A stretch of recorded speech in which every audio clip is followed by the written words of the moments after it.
다들 오셨나요? 식사는 맛있게 하셨나요?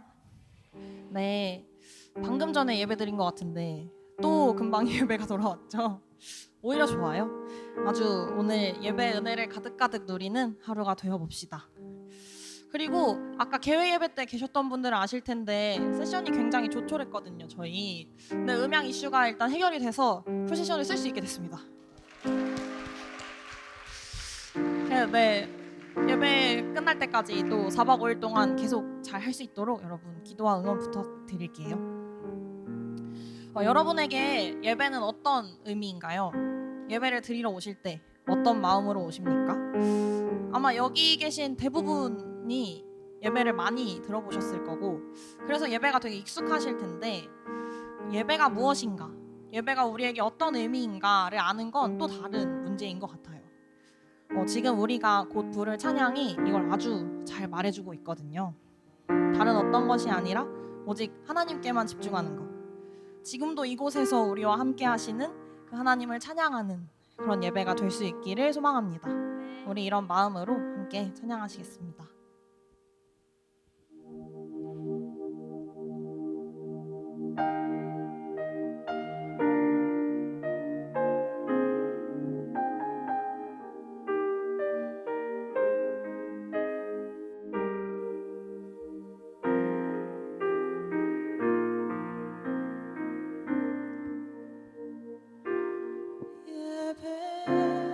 예배하는 시간 속에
주소서. 주님 내가 만민 가운데 주께 감사드리며 주의 이름 높이어 찬양합니다. 주님 한결같은 그 사랑 하늘 위에 이르며 주의 진실하심은 영원한. 주는 하늘 높이 높이 받으시고 주 영광 온 땅에 펼치소서. 주는 마음 깊이 기쁨 채우시고 주의 사랑 온 땅에. 주는 하늘 높이 받으시고 주 영광 온 땅에 펼치소서. 주는 마음 깊이 기쁨 채우시고 주의 사랑 온 땅에 알리소서.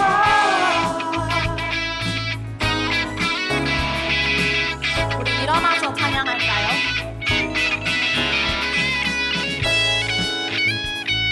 주님만이 영광을 받아주십시오. 주는 하늘 높이 받으시고 주 영광 온 땅에 펼치소서. 주는 마음 깊이 기쁨 채우시고 주의 사랑 온 땅에. 주는 하늘 높이 받으시고 주 영광 온 땅에 펼치소서. 주는 마음 깊이 채우시고 주의 사랑 온 땅에. 주는 하늘 높이 받으시고 주 영광 온 땅에 펼치소서. 주는 마음 깊이 채우시고 주의 사랑. 마지막으로 주는 하늘 높이 받으시고 주 영광 온 땅에 펼치소서. 주는 마음 깊이 채우시고 주의 사랑 온 땅에 알리소서.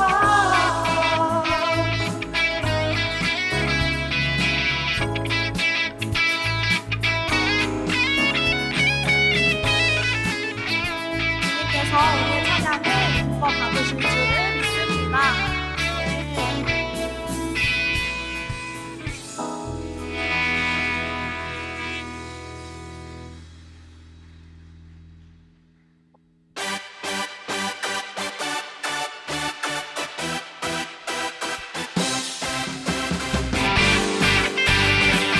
아름다우신 주의 영광을 우리 목소리를 다해 찬양합시다.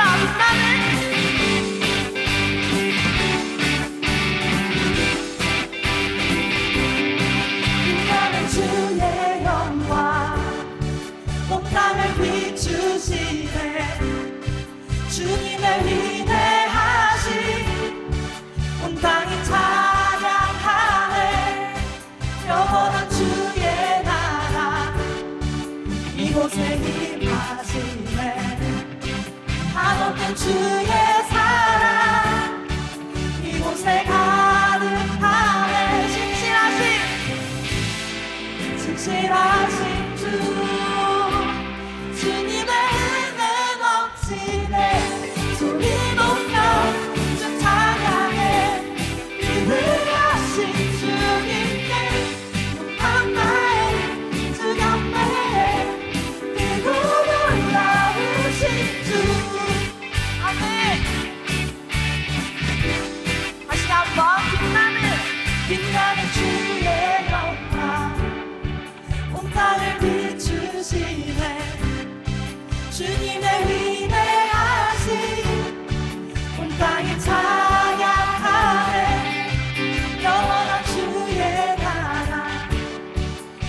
이곳에 임하시네. 한없는 주의 사랑 이곳에 가득하네.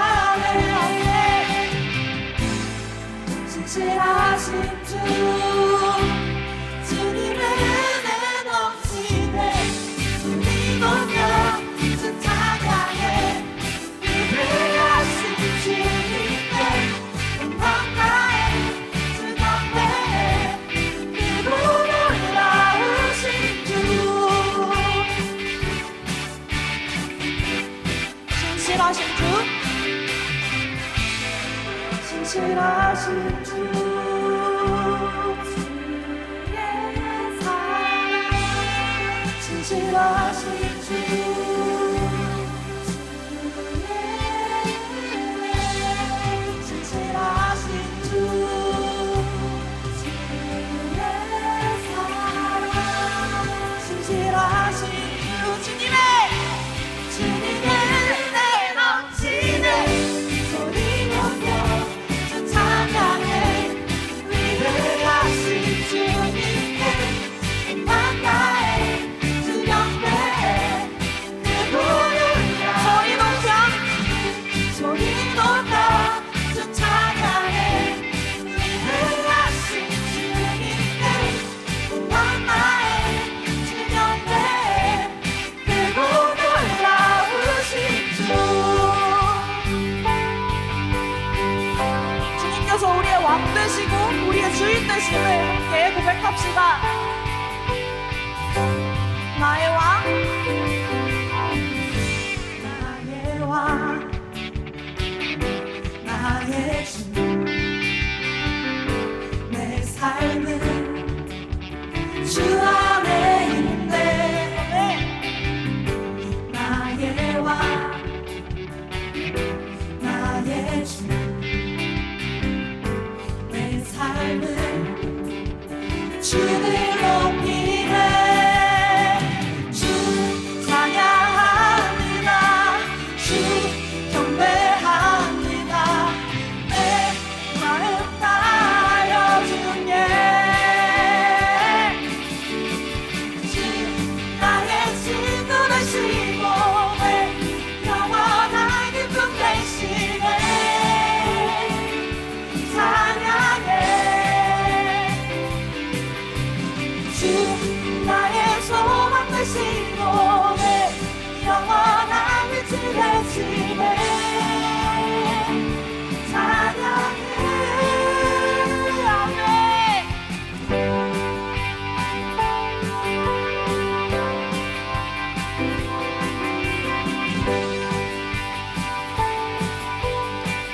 주 찬양합니다. 주 찬양합니다. 주 경배합니다. 내 마음 다하여 주께. 주 찬양합니다.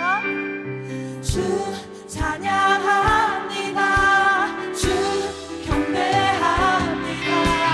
내 마음 다하여 주께. 주 나의 친구 되시고 내 영원한 기쁨 되시네. 찬양해. 주 나의 소망 되시고 내 영원한 빛이 되시네. 찬양해. 주 나의 친구 되시고 내 영원한 기쁨 되시네. 찬양해. 주 나의 소망 되시고 내 영원한 빛이 되시네. 찬양해. 아멘. 주님만이 우리의 구원이시고 우리의 기쁨 되십니다. 아멘. 네, 여러분 혹시 오늘 개회 예배 말씀 기억나시나요? 그 초반부에 해주셨던 드라마 얘기가 저는 되게 인상적이었거든요. 참 많이 공감이 됐던 것 같아요. 그러니까 우리가 세상의 흐름에 치여서 우리의 고유함, 그 기쁨을 참 잃어버렸구나. 불안과 두려움이 그 기쁨 대신에 우리를 지배하고 있구나 라는 거를 요즘 너무 느끼고 있었거든요. 그러나 시편이 말하는 것처럼, 우리의 주제 구절이 말하는 것처럼 우리가 주와 함께 할 때 우리는 기쁨을 회복할 수 있습니다.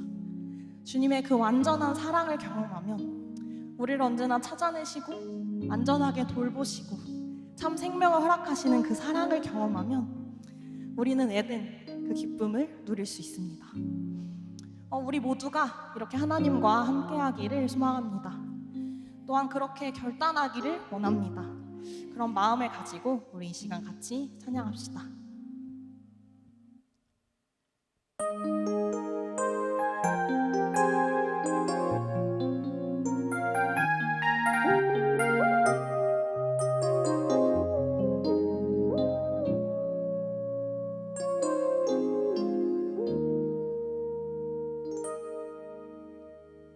주의 완전한 사랑은 완전한 사랑, 날 찾아오신 약속의 말씀, 모두 자기의 길로 헤매는 자들, 그 십자가로 다시 하나 되도록.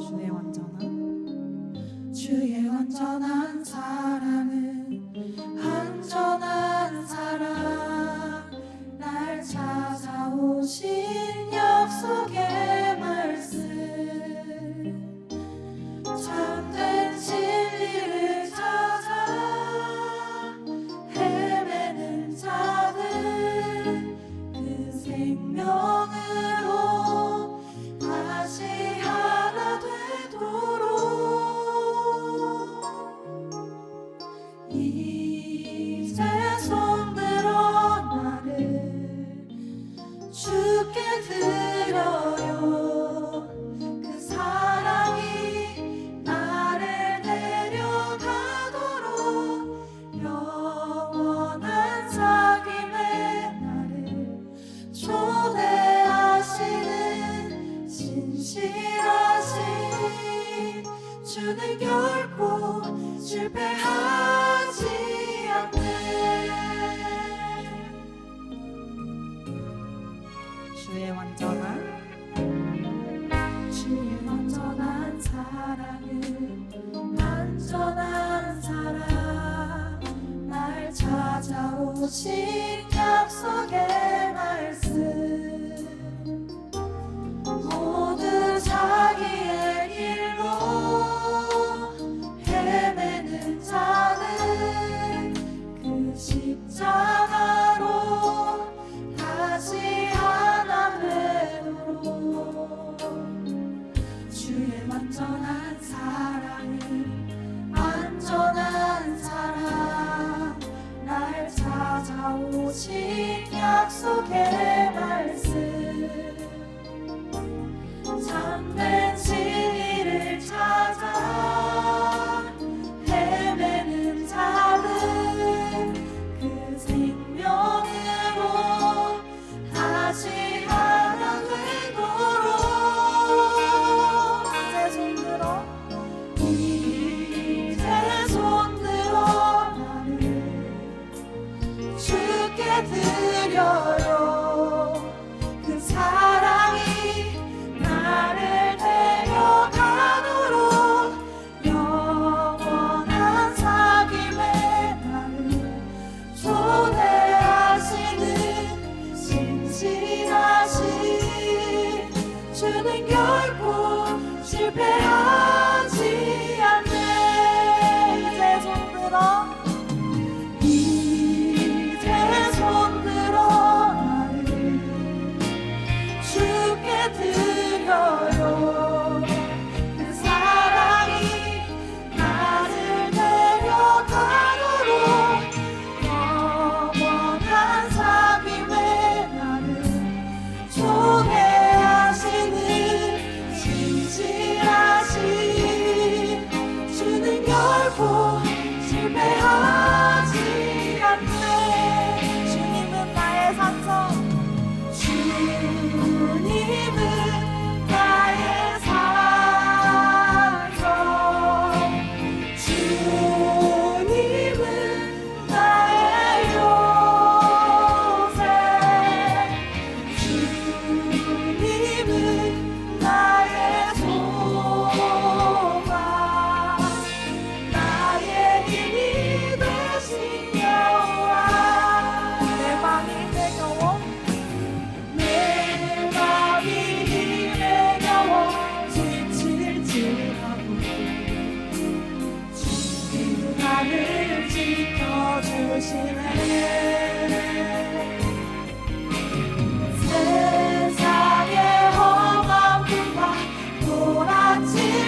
한번 같이 기도합시다.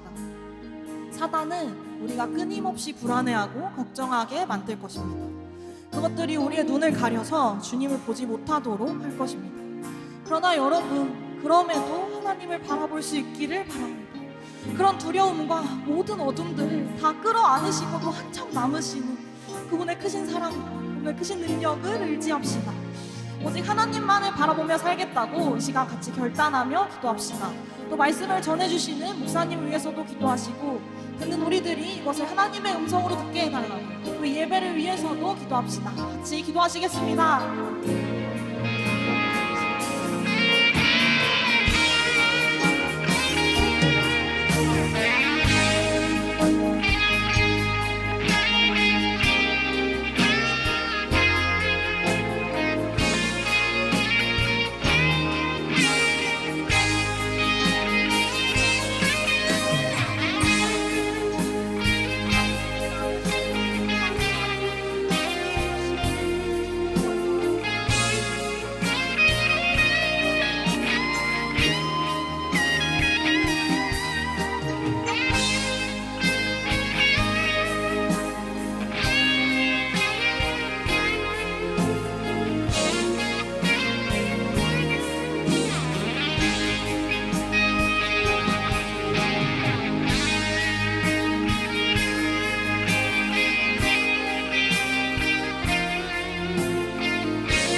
주님, 첫째 날이 시작됐습니다. 주님께서 모든 것을 계획하신 조이 수양회입니다. 이 시간 온갖 세상의 방해들을 뿌리치고 여기 모인 조이어들이 한 명도 빠짐없이 이 시간을 누리고 싶습니다. 주님의 풍성한 식탁을 가득 채운 조이어들이 이 저녁 시간 예수님의 보혈로 하나 되어 아직은 어색한 서로에 대한 벽이 허물어지고 주님과 나를 가로막던 벽이 허물어지기를 원합니다. 세상의 소리보다 주님의 음성을 더 크게 들을 수 있는 이 시간과 장소에서 우리를 죽기까지 사랑하신 주님의 음성에만 집중하길 원합니다. 주님, 지금은 첫날 저녁 집회입니다. 오늘 각 사람에게 들려주시길 원하시는 주님의 음성을 들려주시고 또 성령님의 이끄심 가운데 우리가 기쁘게 화답하며 이 시간을 즐겁게 누리길 원합니다. 오늘 말씀 전해주실 김영익 목사님께는 특별히 강력한 성령님의 보호하심을 구합니다. 주님의 말씀을 전하길 방해하는 것들로부터 지켜주셔서 이 시간이 온전히 주님만을 바라보는 시간 되길 원합니다. 주님으로부터 오는 충만한 기쁨과 영원한 즐거움을 이 시간 누리길 원합니다. 감사함으로 누구보다 이 시간을 바라오셨을 예수님의 이름으로 기도드렸습니다. 저희가 이번 수양회는 특별히 특송 사연을 받아봤습니다. 첫 번째 사연의 주인공은 경인지부입니다. 경인지부에서 우리 모두 수양회 기쁘게 누려요 라고 보내주셨습니다. 네, 경인지부가 오늘 찬양할 곡은요, 히스윌의 스탑이라는 찬양입니다. 경인지부의 히스윌, 경인지부가 부르는 스탑, 모두 함께 들어보시죠.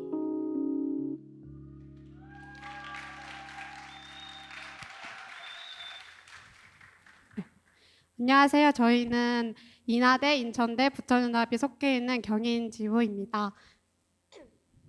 주님이 기뻐하시는 길로 한 걸음 한 걸음 걸어가는 조여들이 되기를 바라고, 저희가 함께 율동을 준비를 했는데요. 쉬우니까 함께 따라하시면서 함께 찬양했으면 좋겠습니다.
차렷 경례.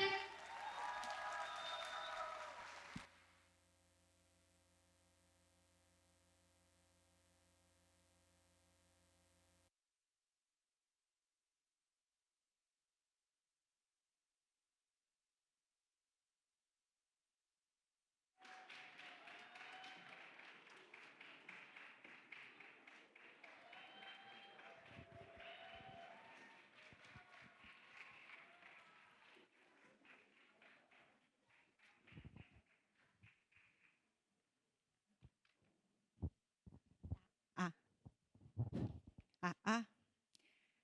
네, 여러분 저녁 맛있게 드셨어요? 네. 어떻게 첫 번째 저녁 집회 말씀들을 준비 다 되셨나요?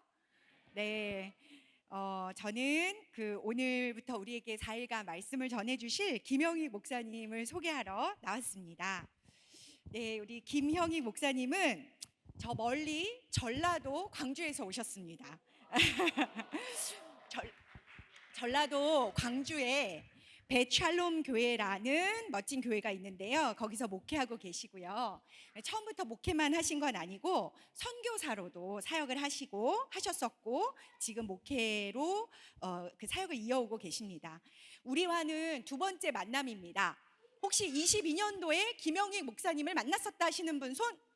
오, 예, 내려주시고요. 아직도 졸업을 안 하셨군요. 원래는 이거 서운한 거야. 잘 오셨습니다. 급수정. 원래는 2000년도 여름 수양, 2020년 여름 수양에 오시기로 하셨는데 코로나가 터졌잖아요. 그래서 1년 기다리고 2년 기다리고 22년도 그래서 22년도 여름에 이제 와주셨어요. 그래서 그때 저희가 모였을 때 말씀으로 섬겨주셨고요. 지금 또 다시 2년 만에 그죠? 다시 만나게 됐습니다. 주님께서 우리 김영희 목사님 통해서 우리에게 주실 말씀이 있기 때문에 또 이렇게 만나게 해주셨다고 믿고요. 여러분 말씀 귀 기울여 잘 들으실 수 있죠? 네, 우리 말씀 잘 듣겠습니다. 그리고 목사님 여기까지 와주셔서 감사합니다 하는 마음으로 우리 환영하며 박수로 목사님 모시겠습니다.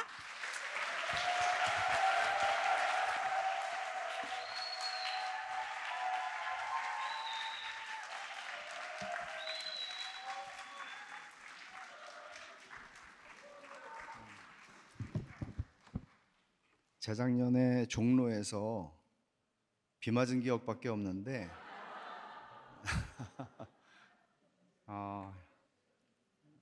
이번 주에 비가 올 거라는 예보를 보고 또 조이 그런 생각을 했는데 날씨가 좋아서 감사합니다. 기쁨에 대한 주제를 받고 굉장히 기뻤어요. 그냥 조이가 아니고 never ending joy. 사실 기쁨에 대해서 하고 싶은 얘기가 굉장히 많거든요. 나흘 동안 4번 여러분하고 말씀을 나눌 텐데 잠깐만 우리 기도합시다.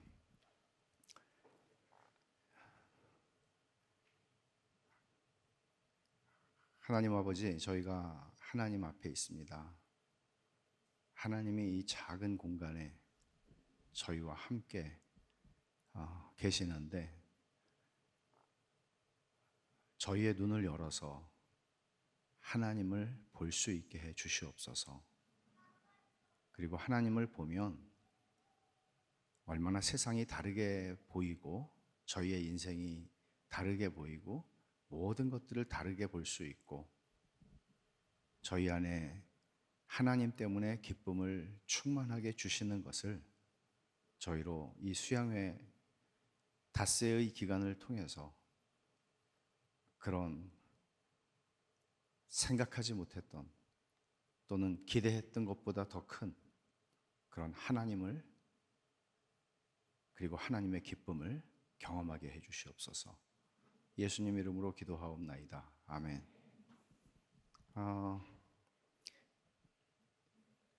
예수를 믿는 사람과 예수를 믿지 않는 사람과 근본적인 차이가 뭘까요?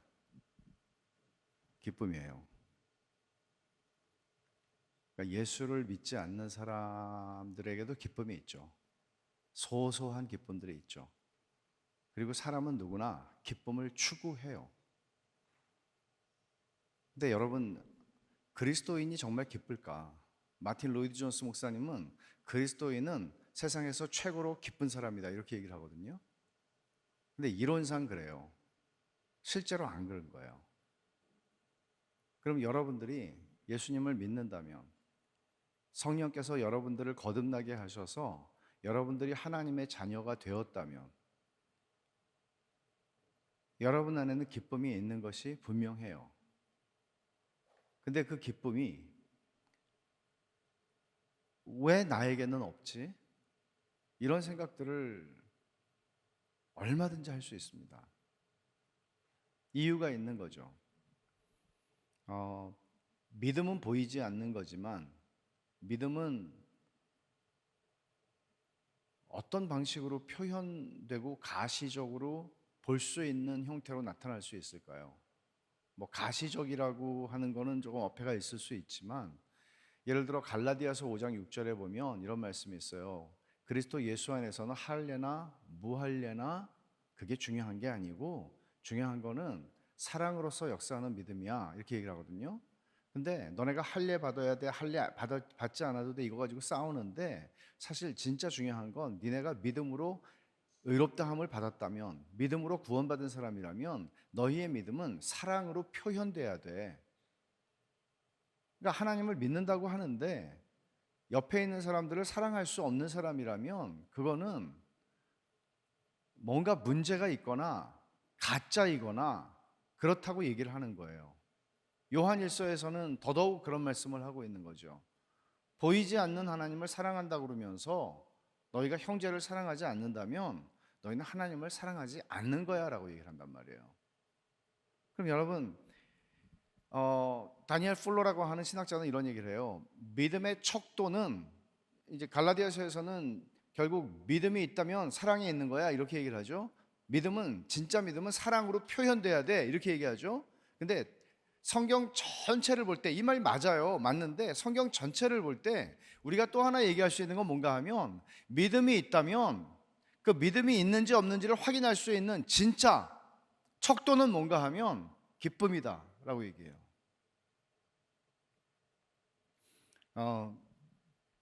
바울이 고린도 교회하고 관계가 굉장히 어려움이 많았어요. 1년 6개월 동안 복음을 전해서 세워진 교회지만 그들이 가짜 복음이 그들에게 들어오면서 바울을 의심하기 시작합니다. 그때 바울이 자기를 변호하는 차원이 있어요. 고린도 전서와 후서는. 근데 바울이 고린도 후서에서 이렇게 말하거든요. 고린도 후서 6장 10절에서 근심하는 자 같으나 항상 기뻐하고 라고 얘기해요. 이게 무슨 의미로 하는 걸까요? 그들은 바울을 보면서 저 사람 얼굴이 맨날 근심이 있잖아, 뭔가 문제가 있는 거 아니야? 이렇게 바울을 의심하고 바울에 대해서 비난을 했어요.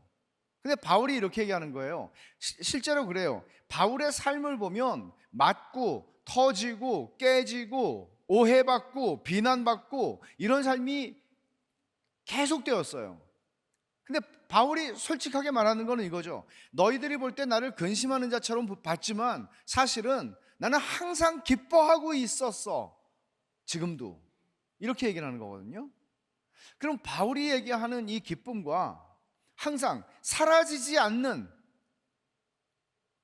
없어지지 않는 그런 기쁨이 있었어. 우리 주제 그대로 이 기쁨이 나에겐 있었어. 항상 있어, 지금도.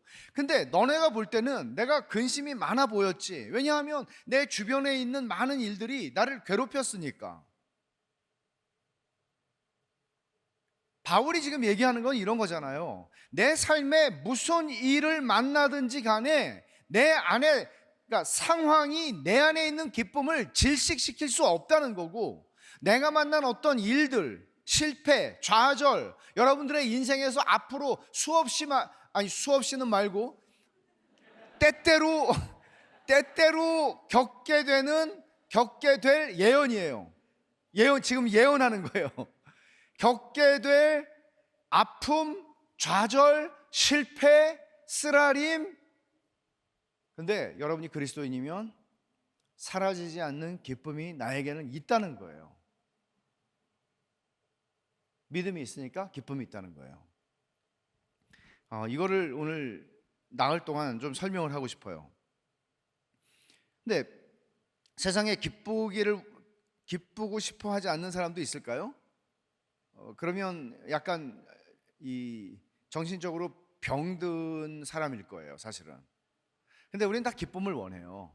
기쁨을 원하는데 문제는 금방 없어진다는 거예요, 기쁨이. 금방 소진돼 버려요. 그리고 그 기쁨이 계속해서 기쁠 수는 없어요. 말도 안 되는 소리죠. never ending.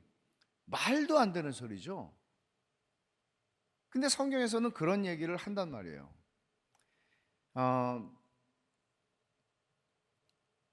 그 이유를 오늘 제가 결론을 먼저 여러분에게 말을 하고 설교를 계속 할게요. 결론은 계속해서 나를 쳐다보기 때문에 기쁨이 없어요. 우리의 기쁨은 하나님에게서 오거든요. 하나님을 주목하지 않아요. 때때로는 주목해요. 근데 다시 자기를 향해요.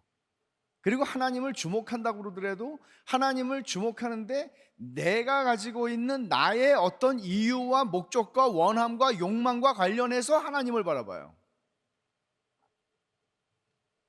하나님을 주목하지 않아요. C.S. 루이스가 그 유명한 영광의 무게라고 하는 에세이에서 이런 말을 하잖아요. 여러분이 들어봤을 거예요. 우리 인간들은 얼마나 한심한 피조물인지 무한한 기쁨을 주겠다는 제안을 듣고서도 그저 술이나 섹스나 야만 같은 것들이나 만지작거리면서 놀려고 하는 어리석은 피조물들입니다. 우린 너무 시시한 것에 쉽게 만족해버리는 겁니다. 마치 바닷가에서 휴가를 보내는 게 어떤 것인지 상상할 수 없어서 뒷골목이나 배회하고 싶어하는 무지한 어린아이들처럼 말입니다. 우리는 너무 시시한 것에 쉽게 만족해버리는 것입니다. 그러니까 하나님이 우리에게 무한한 기쁨을 약속하셨고 네버엔딩 조이를 약속하세요. 근데 그게 뭔지 몰라요. 바닷가에서 대저택에서 휴가를 보내는 것 같은 그런 그림이 나에겐 없어요. 나는 내 눈앞에 있는 것밖에 못 봐요. 내 눈앞에 있는 이 비가 오니까 땅이 젖었어요. 흙이 젖었어요. 야, 여기서 흙놀이 하면 재밌겠다. 이거밖에 몰라요. 그리고 옆에서 흙놀이 하는 애보다 내가 더 재미있어야 된다고 생각하고 더 재미있게 놀고 싶어요. 그러니까 말하자면 우리가 가지고 있는 시야가 내 인생, 내 장래, 내가 나중에 멀리 보는 사람은 은퇴까지 바라보겠죠. 어떻게 하면 내가 노후를 좀 편안하게 보낼 수 있을까? 노후를 좀 즐기면서 보낼 수 있을까? 그럼 어떻게 열심히 살아야 되지? 어떻게 돈을 모아놔야 되지? 결혼을 어떻게 해야 되지? 우리는 거기서 기쁨을 얻으려고 생각하죠. C.S. 루이스가 간파한 대로 그대로예요. 우리는 하나님이 무한한 기쁨을 주겠다고 약속을 하는 그 제안을 들었어요. 복음을 들었어요. 듣고서도 우리는 술이나 섹스나 야망 같은 것들, 야망, 내 인생을 좀 어떻게 잘 살아보겠다는 야망, 이런 것들로 하나님이 주시고자 하는 게 어마어마하게 큰 것임에도 불구하고 우리는 내 안에 있는 컵밖에는 쳐다보지 못한다는 얘기죠. 어떻게 하면 이 컵을 채우고 살 수 있을까?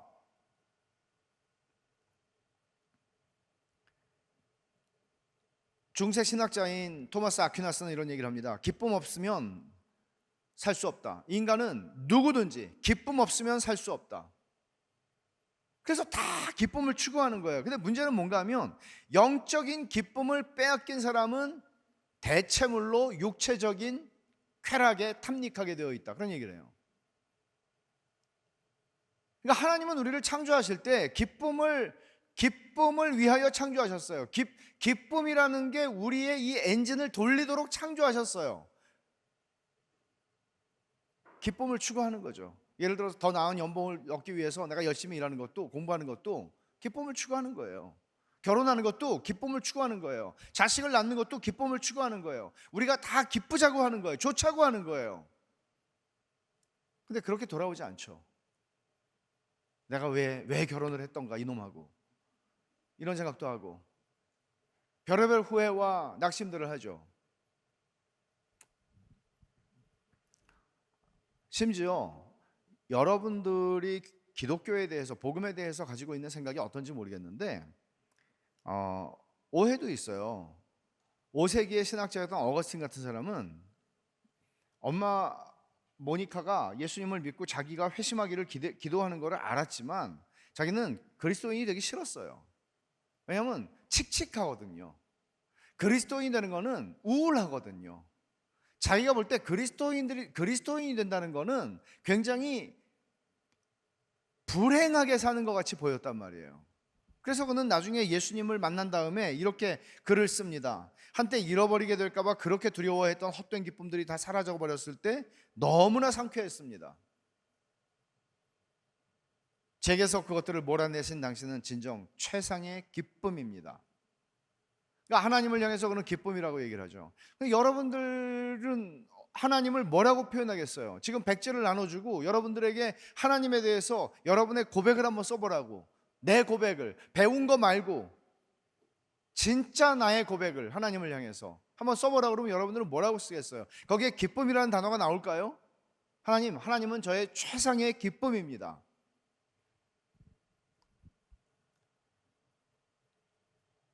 어거스틴은 이렇게 얘기합니다. 비록 피와 살에는 아니지만 그 어떤 즐거움보다 더 감미로우십니다.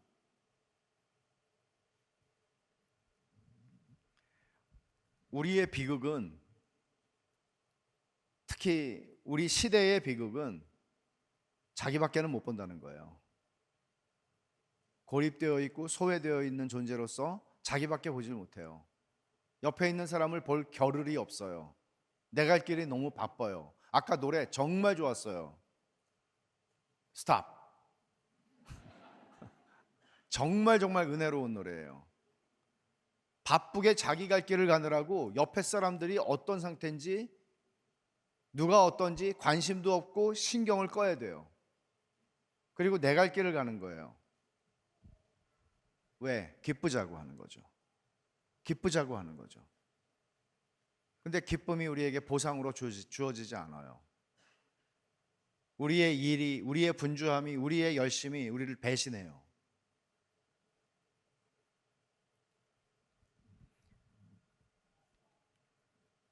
종교개혁자 칼빈이 기독교 강요라고 하는 대작을 쓰면서 4권인데 4권으로 되어 있는데 1권의 제1장 1절과 2절이 이런 제목이에요. 하나님을 알지 못하고는 우리 자신을 알 수 없다. 우리 자신을 알지 못하면 하나님을 알 수 없다. 이걸 이중지식이라고 그러는데, 하나님을 아는 지식과 우리 자신을 아는 지식은 불가분리라는 거예요. 하나님을 아는 지식과 우리 자신을 아는 지식은, 내가 하나님을 진짜 알면 내가 누군지 알아요. 그리고 내가 누군지를 진짜 알면 내가 하나님이 누군지를 알아요. 근데 문제는 뭔가 하면, 아무리 인문학적으로 인간학에 대해서 연구를 한다고 할지라도 그렇게 해서 하나님을 찾기는 쉽지가 않아요. 근데 하나님을 알게 될 때, 하나님을 진짜 알게 될 때 우리는 우리가 누군지를 알아요. 오늘 제가 하려고 하는 얘기는 하나님에 대한 얘기예요. 우리들에 대한 얘기가 아니에요. 어떻게 하면 우리의 인생을, 하나님의 은혜를 누리면서, 어떻게 기도를 더 잘하면서, 어떻게 하나님의 도우심을 더 끌어내면서 우리 인생의 장래를 준비할 것인가 하는 얘기가 아니에요. 하나님에 대한 얘기예요. 하나님을 알아야 우리 자신들을 알 수 있으니까. 저는 1999년에 이제 선교사로 한 텀을 하고 인도네시아에서, 그리고 한국에 들어와서 선교단체 대표로 일을 했었어요. 선교사들을 파송하는 단체였죠. 근데 그때 제가 읽은 책이 있는데, 아마 제 인생에서는 그 책을 읽기 전과 읽은 후로 달라진 것 같아요. 그 책은 조나단 에드워즈가 쓴 God's Passion for His Glory라고 하는 책이에요. 그게 번역이, 이게 사실은 이제 한 300년이 채 안 되지만 그 정도 전의 사람이에요. 조나단 에드워즈는 미국이 독립하기 전에 동부 그러니까 영국 식민지였죠. 뉴잉글랜드의 신학자였고 목사였는데 이분이 이 하나님이 세상을 창조하신 목적이라는 책을 썼는데 존 파이퍼 목사님이 이 책 God's Passion for His Glory라고 하는 이 책의 전반부 후반부는 조나단 에드워즈가 쓴 하나님이 세상을 창조하신 목적이에요. 전반부는 그 책을 소개하는 내용이에요. 설명하는 내용이에요. 근데 이 책을 아마 밤 1시쯤 됐을 것 같아요. 1시나 2시. 근데 이 책을 읽고 있다가 여러분들도 아마 그런 느낌을 가져본 적이 있는지 모르겠는데 저는 그 전에 그렇게까지 강렬한 느낌을 받았던 적은 없었던 것 같아요. 제가 중학교 때 회심을 했는데 어리니까 중학교 때 그러니까 어릴수록 그 회심하는 체험의 정도는 작은 경우가 많아요. 이거는 이제 그런 거예요. 근데 그러다 보니까 저는 목사였고 또 신분으로는 선교사였고 선교에 대해서 설교를 많이 하고 선교사로 동원을 하고 이런 일을 하고 있었는데 그때 그 책을 읽으면서 감전되는 것 같은 엄청난 충격을 받았어요. 그 충격의 원인은 뭔가 하면 하나님이 보인 거예요. 그러니까 그럼 하나님을 몰랐을까요? 그렇지 않아요. 하나님을 알았고 나는 하나님을 위해 살고 싶었고 하나님을 위해서 내 인생을 드리고 싶었기 때문에 목사가 되기를 원했고 선교사로 나갔어요. 근데 하나님이 여러분 압도한다는 말이 있죠. 표현이 압도한다는 말도 요즘에는 무슨 너무 이 단어들이 함부로 쓰니까 이제 하나님이 이렇게 크신 분이라는 거를 내가 상상을 했죠. 하나님은 무한하신 분이니까요. 근데 머리로 알았고 입으로도 말했고 성경에서도 읽었고 신학 공부도 했고 근데 그 하나님을 처음 만난 것처럼 느꼈어요. 하나님이 이렇게 무한히 크신 광대하신 하나님인가? 그러니까 말로 표현할 수가 그걸 형언할 수 없다고 얘기하는 거죠. 압도적이었어요. 어떤 단어를 사용할 수 있다면 그 단어 중에 하나는 아마 영광이라는 단어겠죠.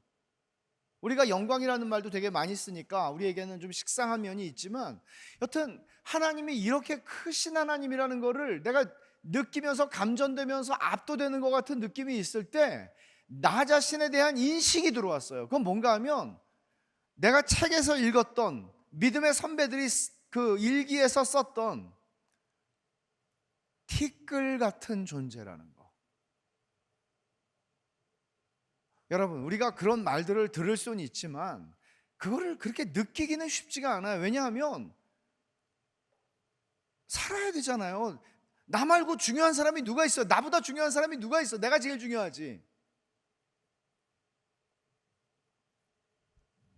근데 하나님의 크심 앞에서 내가 정말 먼지 같은 존재라는 것을 그냥 압도적으로 느꼈어요. 그리고 그게 하나님의 영광의 무게에 압도당한 경험이라고 볼 수 있는데 그 순간 뭐가 왔나 하면 감전이 된 게 이거죠. 저렇게 무한히 크신 하나님이 우주를 창조하신 하나님이 이 우주의 먼지 같은 존재인 나를 사랑하셨다는 것, 그분이 나를 위해서 그 아들을 보내셨다는 것, 모르는 게 아니에요. 다 알고 있었고 수없이 가르쳤고 설교했고 말했어요. 근데 그게 머리에서 가슴으로 파고드는데 감당할 수가 없었어요. 당연히 많이 울었겠죠. 근데 그 정서, 그때 나를 사로잡았던 그 정서, 그거는 한마디로 말하면 기쁨이었어요.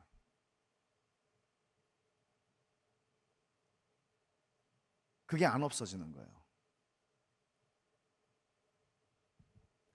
때때로 영적으로 침체될 때가 있죠. 그렇지만 그걸 생각해요. 그걸 기억해요. 그러면 그 기쁨이 없어진 건가? 그건 아니에요. 그거는 제가 또 얘기를 할 거예요. 내일하고 모레. 우리 삶이라는 게 그렇게 녹록치 않으니까요. 항상 우리가 구름 위에 떠가는 것처럼 그렇게 사는 거 아니거든요. 신앙생활은 우리의 두 발을 이 지긋지긋하고 짜증나고 미칠 것 같은 이 현실의 땅 위에 두 발을 디디고 살아가는 거예요. 그래서 바울 보고 사람들이 당신은 왜 이렇게 근심빛이 많냐고 그렇게 얘기했겠죠. 근데 바울은 정직하게 얘기하는 거죠. 근심하는 자 같으나 항상 기뻐하고. 그래서 바울은 감옥에서 빌립보 사람들을 향해서 이렇게 말할 수 있었던 거죠. 내가 다시 말하노니 주 안에서 기뻐하십시오. 항상 기뻐하십시오. 데살로니가 교회에도 그렇게 말했죠. 항상 기뻐하라고. 항상 기뻐하는 게 어떻게 가능해요? 삶이 짜증나는데 어떻게 항상 기뻐할 수 있어요? 기뻐할 만한 일들이 일어나야죠. 근데 그런 차원의 얘기를 하는 게 아니라는 거죠. 그거를 그때 처음 느꼈어요, 저는.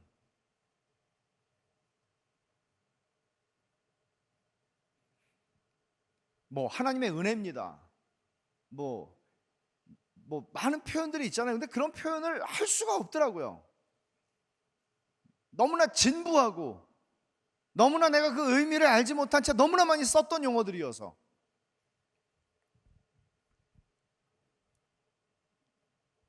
저는 오늘만이 아니죠. 우리가 좀 하나님을 봤으면 좋겠어요. 그러니까 우리가 하나님을 보고 싶은 마음을 가지는 것은 굉장히 중요해요. 여러분들의 처지와 여러분들의 상황과 여러분들이 다음 주에 나가서 해야 할 일들과 여러분들을 기다리고 있는 그 복잡한 많은 인생의 삶의 무게들이 있지만 우리는 거기서 헤어날 길이 없어요. 살면서 첩첩산중이라는 말이 있죠.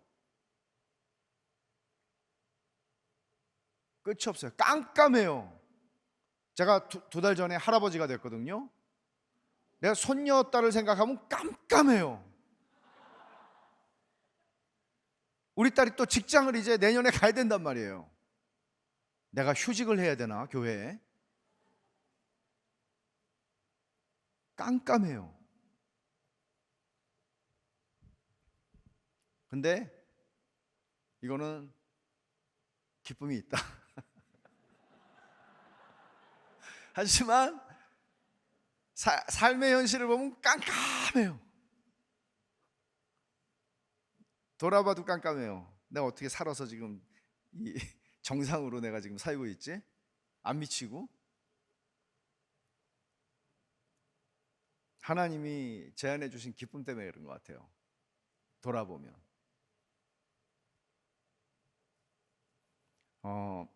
여러분 그 욥의 이야기를 알 거예요. 정말 내가 왜 이 고난을 당해야 되는지 도저히 알 수가 없는데, 고난이 세상에 한 인간이 자기의 인생 안에서 겪을 수 있는 고난이 이렇게 한꺼번에 밀어닥칠 수가 있을까? 근데 그 고난은 고사하고 내가 왜 이 고난을 받고 있는지 그 이유를 알 수만 있다면 좋겠는데 이유를 알 수가 없는 거예요. 근데 이유를 알 수 없는데 위로하러 온 세 친구는 계속 아니 땡굴뚝에 연기 나랴 생각을 해봐. 네가 잘못한 게 있으니까 하나님이 너를 치시는 거야. 이구동성으로 그 얘기를 계속합니다. 그래서 욥기의 결론은 뭐예요? 하나님이 나타나셔서 나한테 이거 대답만 해주시면 나는 이 고난을 견딜 수 있겠어 라고 말을 하는 정도인데, 알고 싶어. 진짜 내가 왜 이 개고생을 해야 되는지 알고 싶어. 우리 인생에는 그런 일이 일어나요. 일어나는데 욥기의 결론은 뭔가 하면 욥기 38장 1절에 하나님이 드디어 침묵하시던 하나님이, 숨어 계시던 하나님이 드디어 욥에게 나타나세요. 나타나셔서 자, 내가 대답해 줄게. 네가 고난받은 이유는 이거야. 이렇게 말을 안 하세요. 하나님께서. 하나님이 뭐라고 말씀을 하시냐면 욥기 38장 1절부터 제가 몇 절을 읽을게요. 그때 여호와께서 폭풍우 가운데에서 욥에게 말씀하여 이르시되 무지한 말로 생각을 어둡게 하는 자가 누구냐? 너는 대장부처럼 허리를 묶고 내가 내게 묻는 것을 대답할지니라. 내가 땅에 기초를 놓을 때 네가 어디 있었느냐? 네가 깨달아 알았거든 말할지니라. 누가 그것의 도량법을 정하였는지, 누가 그 줄을 그것의 위에 띄웠는지 네가 아느냐? 그것의 주추는 무엇 위에 세웠으며 그 모퉁이 돌을 누가 놓았느냐? 하나님이 천지를 창조하실 때 하던 일들을 말씀하시는 거예요. 근데 네가 아는 게 뭔데? 너 알고 싶다 그랬잖아. 내가 왜 이 고난을 당해야 되는지. 욥은 자신이 받고 있는 이 너무나 이런 고난을 받고 있는 사람이 어떻게 남을 신경 쓸 수 있고 어떻게 이 인류의 공영과 복지를 논할 수 있으며 나라에 대한 걱정을 하고 민족에 대한 장래를 생각하겠어요. 내가 지금 죽을 지경인데. 욥은 욥기 내내 처음에 1, 2장에서 좀 훌륭하게 한 게 있지만 욥기는 욥 내내 자기 밖에 못 봐요. 친구들의 이야기도 욥을 향하고 있어요.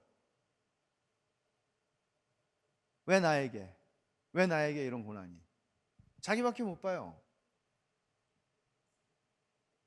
말하자면 우리가 삶을 살면서 자기 연민에 빠질 때가 되게 많아요. 자기 연민, 자기가 불쌍한 거죠. 근데 자기 연민이 얼마나 교묘한 죄의 형태라는 걸 아세요, 여러분? 내가 불쌍해요. 내가 불쌍하다는 얘기는 어떤 얘기인가 하면 기쁨이 없다는 얘기예요. 내가 불쌍한데 무슨 기쁨이 있어요? 내가 불쌍한데 내가 누구를 사랑해요? 내가 제일 불쌍한데 내가 누구에게 내 눈길을 줄 수 있어요? 관심을 줄 수 있어요? 왜 이렇게 세상은 사랑이 없어? 왜 이렇게 세상은 나를 사랑하지 않아? 나를 받아줄 사람이 이렇게 없어? 이 교회는 왜 이렇게 사랑이 없어? 자기 연민에 빠지면 그거밖에 할 수 있는 게 없어요. 자기가 제일 불쌍하니까. 욥은 자기가 불쌍했던 거예요. 이유를 좀 알고 내가 고난을 당하면 좋겠는데 이유를 알 수가 없으니까.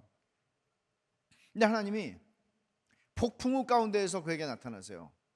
거대한 바람을 일으키면서 이 폭풍우가 무슨 폭풍우인지 몰라요. 근데 요즘에 여러분 뉴스 같은 거 보면은 막 미국의 중부에 이거 있잖아요. 뭐지? 갑자기 생각. 네? 토네이도가 집이 없어지잖아요. 전 본 적이 없어요. 미국에 한 12년 살았는데 본 적은 없는데 우리 동네 안 왔으니까. 근데 본 사람한테 얘기는 들었어요. 자기 차가 공중으로 올라갔대요. 자기 차가, 주차해 놓은 차가. 근데 뉴스 보면 뭐 집이 다 없어지니까. 근데 하나님이 어떤 폭풍인지는 모르겠지만 하나님이 폭풍 가운데서 말하자면 이거죠. 하나님은 압도적으로 욥에게 찾아오신 거예요. 욥은 자기밖에 몰라요. 자기밖에 못 보고 있는데 하나님이 압도적으로 그에게 찾아오세요. 그러니까 우리는 칼빈이 말한 것처럼 하나님의 존재 앞에서 나의 존재를 봐야 돼요. 그러니까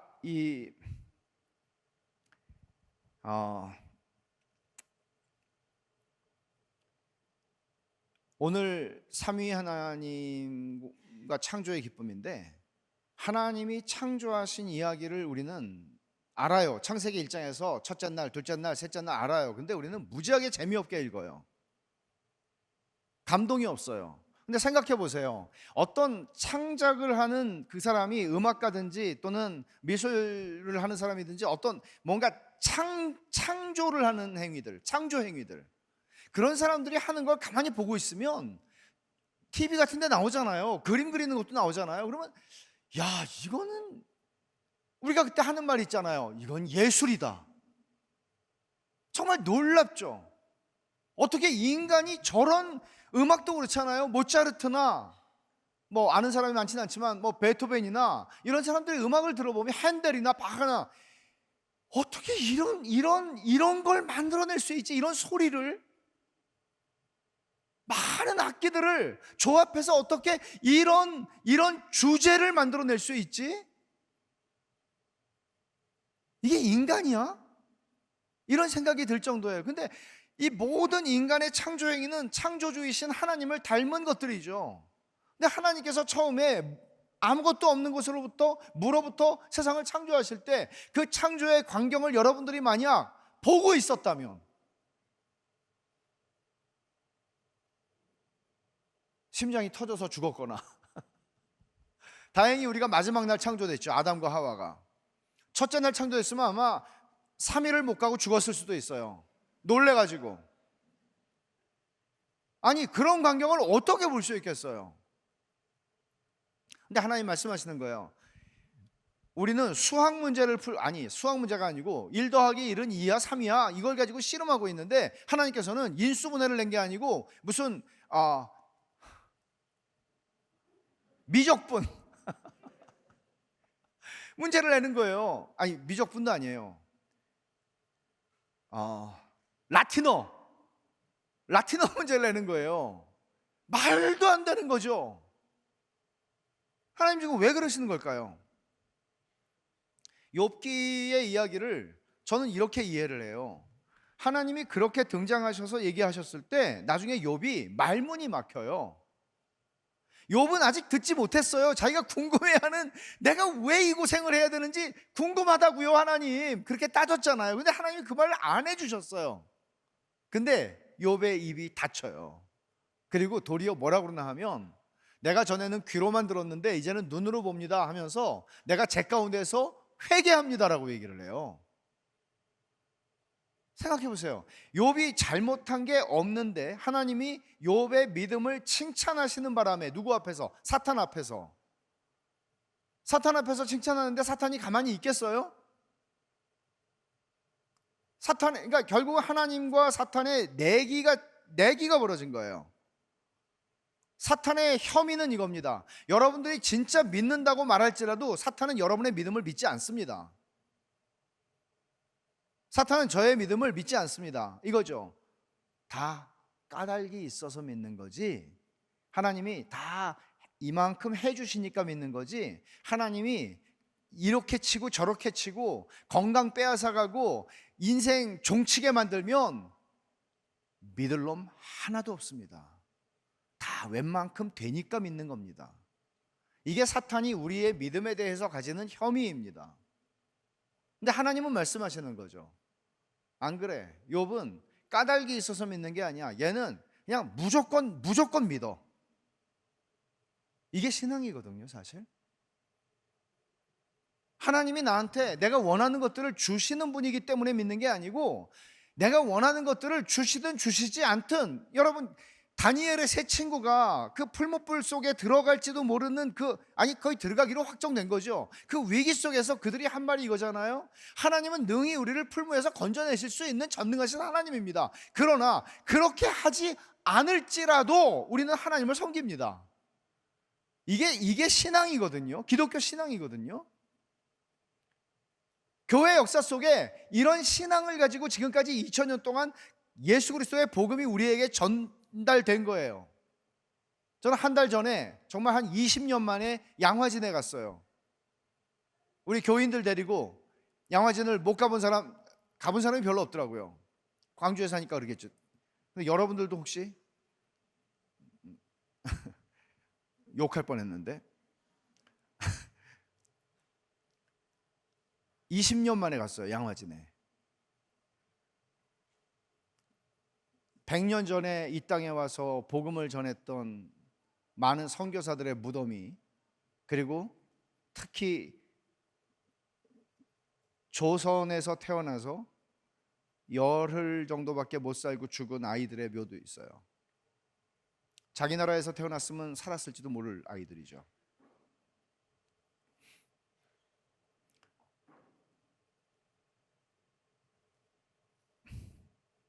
우리는 그런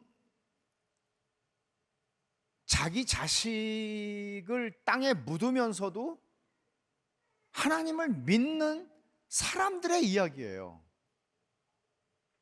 그럴 수 있잖아요. 한국 선교사들 중에도 그런 분들이 있어요. 자식이 몹쓸 일을 당해서 죽게 된 경우도 있고요. 선교지에서 실명을 하는 경우도 있고요. 내가 다치고 내가 죽는 거하고 달라요. 자식이 죽는 거하고 자식이 다치는 거는.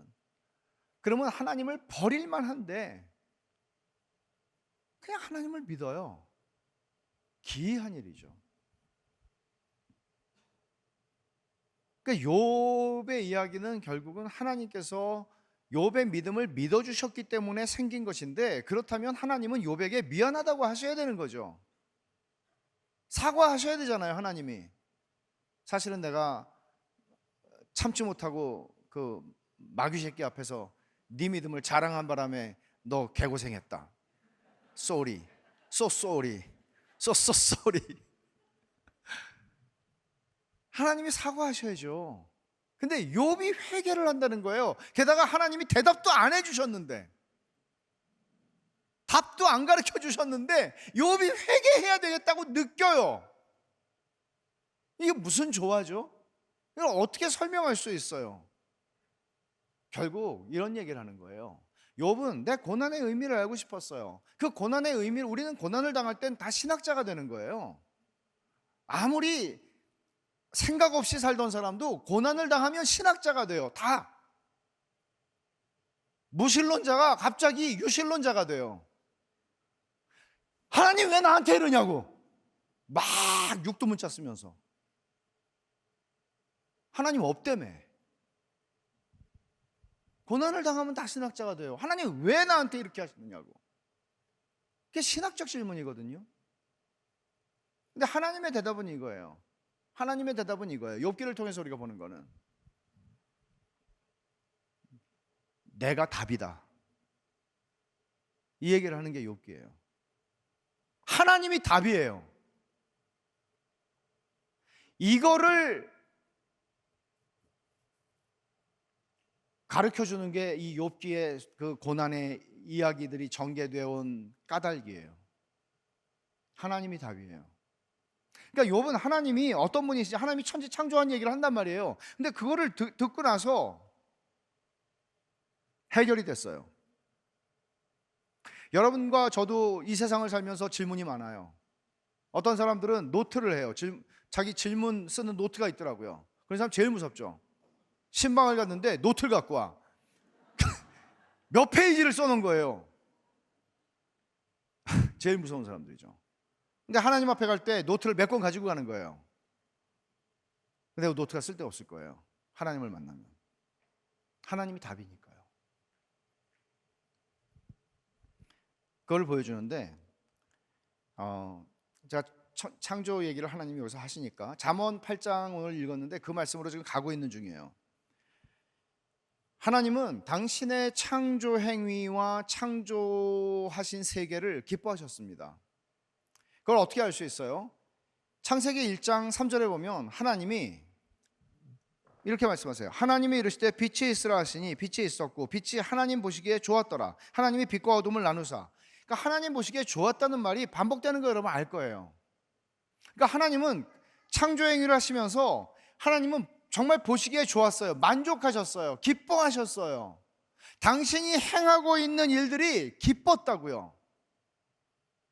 그래서 시편 104편 31절을 보면 이렇게 말하죠. 여호와의 영광이 영원히 계속할지며 여호와는 자신께서 행하시는 일들로 말미암아 즐거워하시리로다.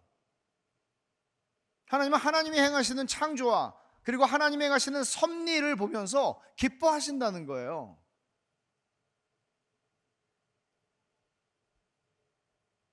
근데 여기서 우리는 아까 욥기에서 하나님이 등장을 하시면서 말씀하신 욥기 38장 1절부터 6절을 읽었는데 그 다음 말씀이 중요해요. 7절을 보면 이렇게 말합니다.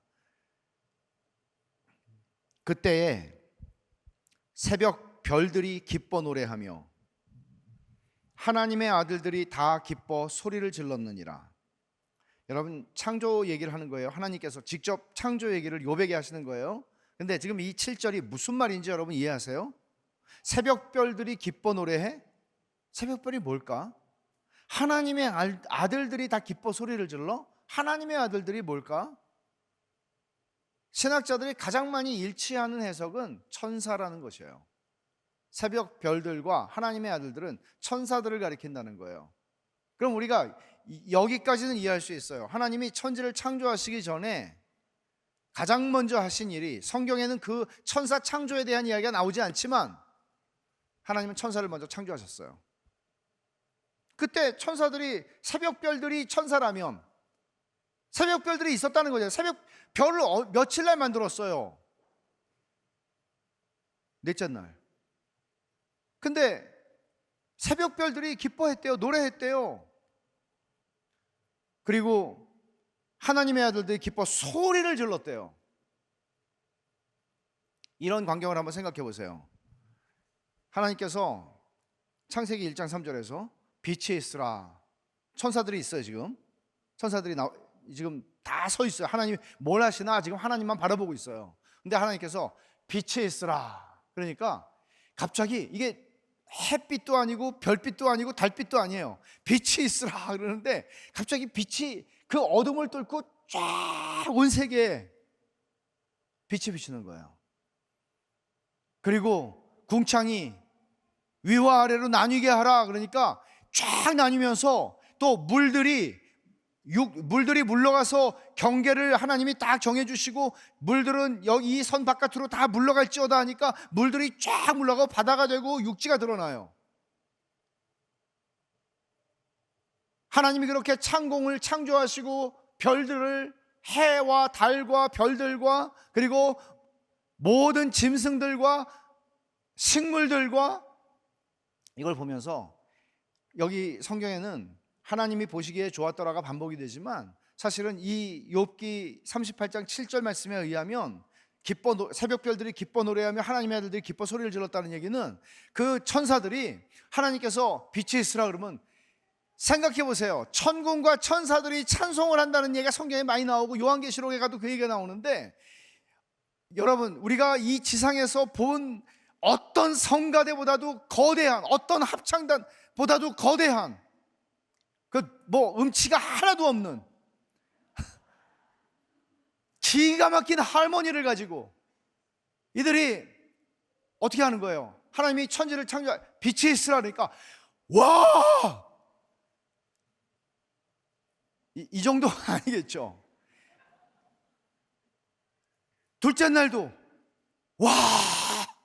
셋째 날 더 크게 하나님은 그 얘기를 지금 하시는 거죠. 생각해 보세요. 저와 여러분들이 하나님의 천지창조의 모습을 지켜보고 있었다면 기쁨이 충만했겠죠. 왜냐하면 하나님은 악을 창조하시거나 불의를 만드시거나 부조리하고 불합리하고 죄악 가득한 거짓과 폭력과 우리가 지금 이 세상에서 죄 때문에 망가진 이 세상에서 우리가 일상적으로 경험하고 일상적으로 보는 그런 것들이 아니라 아름다우신 하나님께서 아름다운 세상을 창조하시고 무한히 선하신 하나님께서 무한히 선한 세상을 창조하시는 그 창조의 광경들을 볼 때 우리는 기가 막혔겠죠. 그걸 하나님은 천사들을 통해서 이렇게 표현을 하시는 거예요. 여러분, 연극을 저는 해봤죠. 교회에서 어렸을 때 수양회 가서 연극하잖아요. 근데 진짜 연극을 만드는, 뮤지컬을 만드는 사람이나 또는 어떤 극을 만드는 사람들을 한번 생각해 보세요. 그들이 정말 몇 개월에 걸쳐서 이걸 이제 공연을 시작하기 전에 몇 개월에 걸쳐서 연습하고 또 대본을 수정하고 또 배우를 모집하고 배우를 훈련시키고 노래를 부르고 하면서 이제 만들었어요. 그리고 리허설하는 날이에요. 리허설하는 날이에요. 이제 다음 날이면 이제 공연을 해야 되는데 오늘 최종 리허설이에요. 그러니까 리허설을 하는데 너무나 만족스러웠어요. 객석에는 몇 사람 앉아 있는 사람 없죠. 감독하고 뭐 연출하는 사람들이 앉아 있는 거죠. 리허설이 너무나 만족스러웠어요. 그래서 그들은 너무나 기뻐서 그날 모두 끝냈을까요? 그렇지 않죠. 이 고생을 왜 했는데? 가득히 객석을 채운 관객들이 정말 뒤로 자빠질 정도로 기뻐하고 즐거워하고 감동을 받을 수 있도록 그들이 이렇게 연습을 한 거 아니에요. 하나님의 창조도 마찬가지라는 얘기예요. 하나님도 그렇게 이 세상을 창조하셨어요. 예를 들어서 참 아름다워라 주님의 세계는 이런 노래를 부른다든지, 우리가 주 하나님 지으신 모든 세계 이런 노래를 부를 때 우리는 진정으로 하나님이 창조하신 세상을 기뻐하며 하나님께서 이렇게 창조하신 세상을 감격하고 열광하고 기뻐할 때 하나님은 영광을 받으시는 거죠. 우리는 자연을 그런 식으로 이해해야 합니다. 우리는 사람과 사람 사이에서의 기쁨도 중요하지만 하나님께서 창조하신 모든 일 속에서 기뻐할 수 있는 게 회심, 그러니까 이런 얘기를 제가 여러 사람에게 들었어요. 성인이 돼서 나이가 한 40살 어간에 예수님을 만난 사람들이 공통적으로 몇 사람이 저에게 이런 얘기를 하더라고요. 주님을 만나고 집에서 또는 예배당에서 주님을 만났어요. 주님을 만나고 딱 바깥으로, 문 밖으로 딱 나갔는데 자기가 보던 세상이 그 세상이 아니더래요. 하나님이 만드신 세상이 다르게 보이더래요. 컬러가 다르더래요. 이런 거예요. 근데 하나님은 당신이 창조하시는 일, 그리고 창조하신 세계를 기뻐하셨어요. 근데 이것만 한 건 아니에요. 또 하나 중요한 게 있죠. 하나님의 창조의 동기도 기쁨이었다는 사실이에요. 이게 오늘 마지막 얘기죠. 여러분, 예수님이 어떤 기도를, 십자가를 지시기 전에 기도를 하시는데 요한복음 17장을 한번 보면 17장 1절에 주님이 이렇게 기도하세요. 십자가를 지시기 직전에 드리신 겟셋마네에서 기도하신 기도는 아버지여 이 잔을 내게서 옮겨주세요, 그러나 아버지의 원대로 되길 원합니다라는 기도가 마태마가 누가복음에 있지만 요한복음에서는 굉장히 긴 기도가 나와요. 이게 요한복음 17장인데 17장 1절을 보면 예수께서 이 말씀을 하시고 눈을 들어 하늘을 우러러 이르시되 아버지여 때가 이르렀사오니 아들을 영화롭게 하사 아들로 아버지를 영화롭게 하게 하옵소서. 때가 이르렀다, 십자가 질 때가 왔다. 그리고 아들을 영화롭게 해주세요. 저를 영화롭게 하시고 제가 아버지를 영화롭게 하게 하옵소서라고 기도합니다. 5절을 보세요. 아버지여 창세 전에 내가 아버지와 함께 가졌던 영화로서 지금도 아버지와 함께 나를 영화롭게 하옵소서. 예수님께서 지금 기도하시는데 창세 전에, 아버지, 우리가 세상을 창조할 때 지금 제가 인간이 되어 이 땅에 와 있지만, 그러나 우리가 세상을 창조하던 그 창조의 때, 하나님이 욥에게 38장에서 말씀하시던 그때를 얘기하는 거죠. 주님이 우리가 세상을 창조하기 전에 뭐라고 그러세요? 아버지와 내가 함께 가졌던 영광, 영화로서 지금도 아버지와 함께 나를 영화롭게 하옵소서. 이제 십자가를 지고 내가 다시 그 영광의 보좌에 올라가는 것을 얘기하시는 거예요. 물론 십자가를 지시는 것 자체도 영광으로 묘사가 되고 있어요.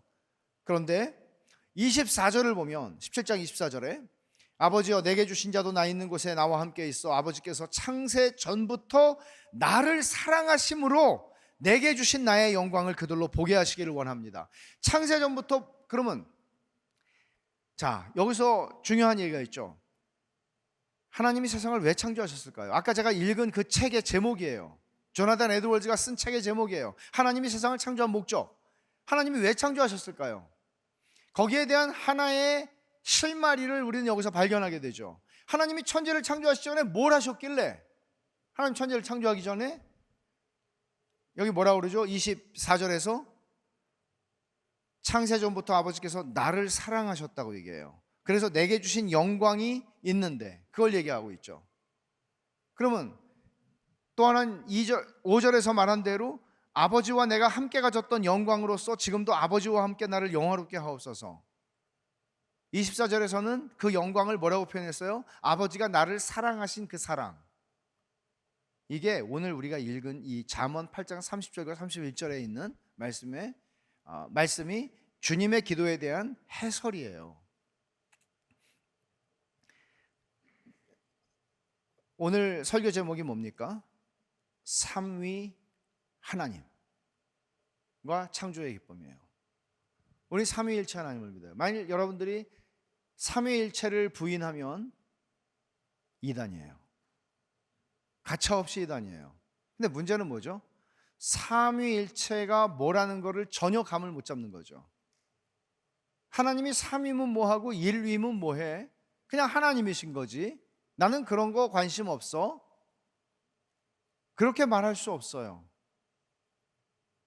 우리가 다른 것에는 관심이 없을 수 있으나 하나님, 오늘 주제는 이거잖아요. 하나님을 봐야 된다는 거잖아요. 여러분이 정말 never ending joy를 원하면 하나님을 보는 만큼이에요. 그거는 하나님을 보는 만큼이에요.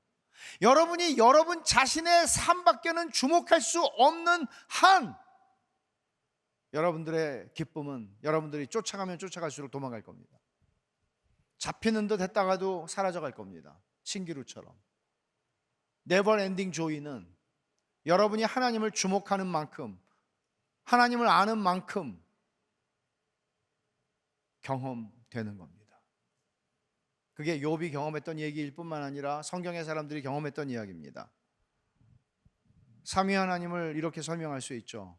우리는 삼위라고 그러면 너무나 이 위격이라는 말을 오해하기가 쉬운데, 알아듣기 신학적으로 이거를 온전하게 설명하는 것은 불가능하니까 신학자들도 굉장히 많은 고민을 했고 이단도 많이 나왔죠. 근데 이렇게 얘기를 하는 것이 가장 합당할 거야. 우리 말로 설명한다면 세 분 한 하나님이에요. 세 분 한 하나님. 여러분, 이거는 굉장히 중요한 얘기예요. 왜? 하나님에 대한 얘기니까.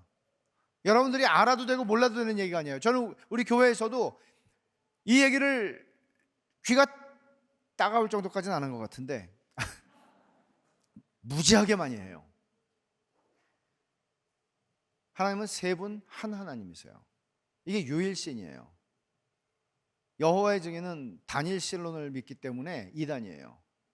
하나님이 유일하신, 하나님은 한 분이셔야 되는데 왜 예수님이 하나님이야? 예수님은 피조물이지? 이렇게 얘기한단 말이에요. 예수님은 하나님이세요.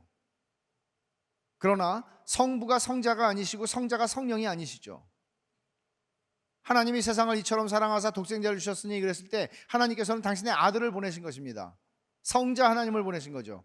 예수님께서 승천하시기 전에 내가 또 다른 보혜사를 너에게 보내줄게 라고 하실 때 예수님은 당신이 승천하셨다가 옷 갈아입고 내려오신다는 말이 아니라 성령 하나님을 보내주시겠다는 말씀하신 것이죠. 성부 하나님은 성령 하나님이 아니시고 성령 하나님은 성자 하나님이 아니시지만, 그러나 이 굳이 표현한다면 세 분, 삼위라고 표현하는 게 더 낫겠죠. 왜 세 분이라고 하면 우리는 오해를 하잖아요. 세 사람이 어떻게 하나예요? 세 사람이면. 근데 하나님은 우리가 three persons라고 표현할 수 있어요. 영어로는 three persons.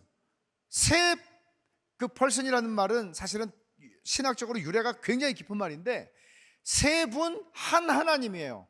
조금도 영원성과 능력과 권능과 무한함과 신성과 다름이 없어요. 동일하신 하나님이에요.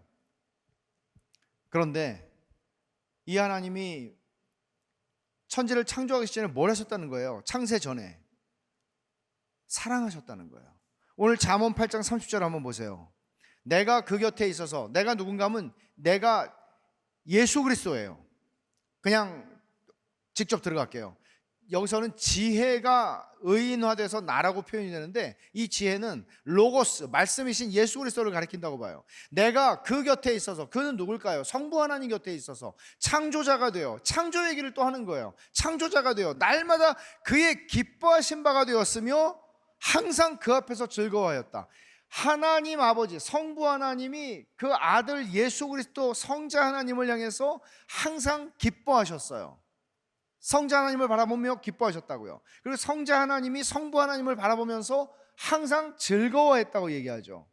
이게 예수님이 요한복음 17장에서 기도하셨던 아버지여 창세전에 우리가 함께 누렸던 영광으로서 다시 아버지께서 나를 영화롭게 하시고 내가 아버지를 영화롭게 하기를 원합니다라고 얘기한 이야기예요. 그리고 24절에서는 뭐라고 그랬어요? 창세전부터 나를 사랑하심으로 내게 주신 나의 영광. 그럼 우리가 여기까지는 이해할 수가 있겠죠. 성부와 성자와 성령 하나님은, 성령 하나님에 대한 설명은 이래요. 성부 하나님과 성자 하나님이 영원전부터 무한히 서로를 사랑하시고 무한히 기뻐하시고 무한히 즐거워하시는 가운데 성령 하나님은 여기서 영원전부터 이 성부와 성자 하나님의 이 완전한 사랑의 교제 가운데에서 흘러나오시는 영이시다. 이게 신학에서 설명하는 얘기인데, 그러면 어느 시점이 있어야 되잖아요. 성부 하나님은 예수 그리스도께서 어느 시점에 그 아들을 낳으신 게 아니라 성자 하나님은 영원히 나오세요. 성령 하나님은 성부와 성자 하나님의 그 완전한 교제 속에서 사랑의 영으로 영원히 흘러나오세요. 시작이 없어요. 이게 성부와 성자와 성령 하나님에 대한 성경의 설명을 신학적으로 설명하는 내용입니다. 그러면 뭘 하셨을까요? 교제를 하시는 거죠. 사귐을 가지시는 거죠. 우리가 보통 사귐이라고 하는 얘기를 쓰지만, 코이노니아라는 말을 쓰지만, 사실은 그 코이노니아의 원형은 여기에 있어요. 삼위 하나님이 서로를 무한히 기뻐하시고 무한히 사랑하시고 무한히 즐거워하시는 거예요. 여기에는 조금의 틈도 없고 조금의 부조화도 없어요. 하나님이시니까 이 안에서 기쁨이 흘러 넘쳐요. 하나님께서는 존재하지 않는 존재를 생각하시고, 인간이죠, 하나님의 형상으로 창조하시고 그 창조된 존재에게 기쁨을 주시기를 원하셨어요. 이게 조나단 에드워즈가 말하는 하나님께서 천지를 창조하신 목적 가운데 동기 부분에 속하는 얘기입니다. 하나님은 기쁨을 주고 싶어서 창조하셨어요, 인간을. 그래서 인간을 하나님의 형상으로 창조했다는 얘기는 하나님이 인간하고 커뮤니케이션 할 수 있는 존재로 만들었다는 거예요. 오직 인간만이 하나님하고 커뮤니케이션 할 수 있어요. 저는 이 말을 하면은 옛날에 어느 집에 신방 갔을 때 이제 기도하고 일어서려고 그러는데 그 집에 애가 없는데 갑자기 그 이름이 갑자기 잔이라고 부르던가, 하여간 잔 come here. 그래서 나 이 집에 애가 없는데, 그래서 개 한 마리가 막 뛰어오는 거예요. 그런데 목사님 기도해 주신대.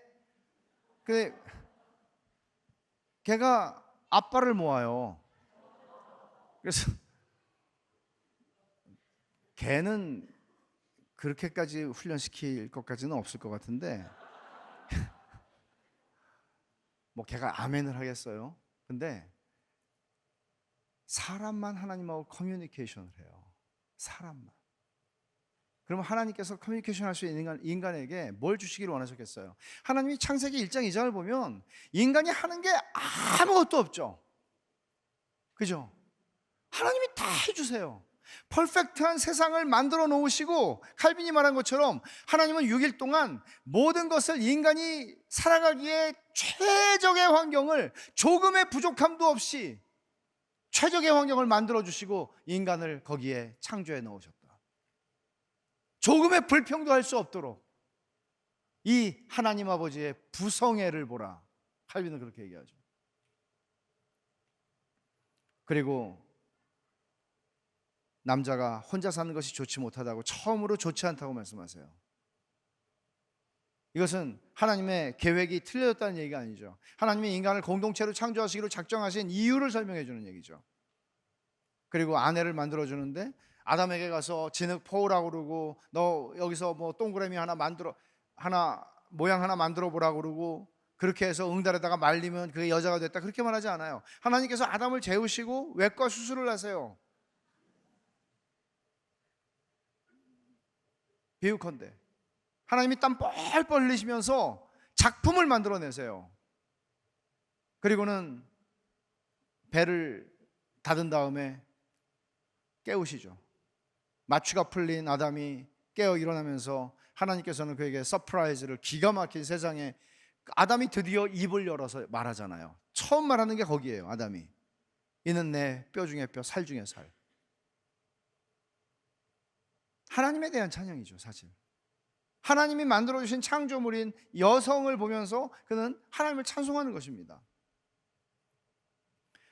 근데 이런 이야기 속에서 우리가 발견해야 하는 것은 뭔가 하면, 하나님이 얼마나 아담과 하와를 기쁘게 하고 싶으셨는가, 얼마나 하나님께서 아담과 하와에게 기쁨을 주고 싶어서 못 견뎌 하시는가.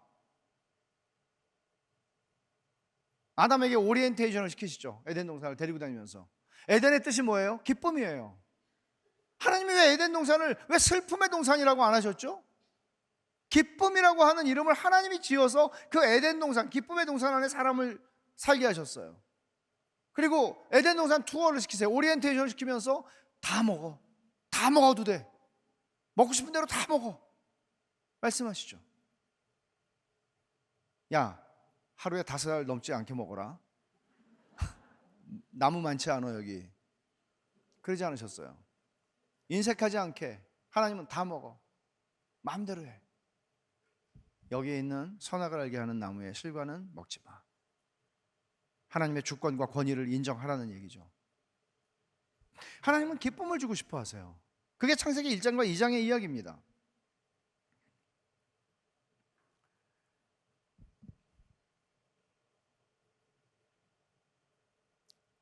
심지어 여러분, 성경 전체가 한 권의 책인데, 성경 전체가 결혼 이야기로 시작해서 결혼 이야기로 끝난다는 사실을 아세요? 이 얘기는 무슨 얘기인가 하면, 결혼 얘기는 뭐예요? 아담과 하와가 결혼하는 이야기로 시작하죠. 창세기 2장에.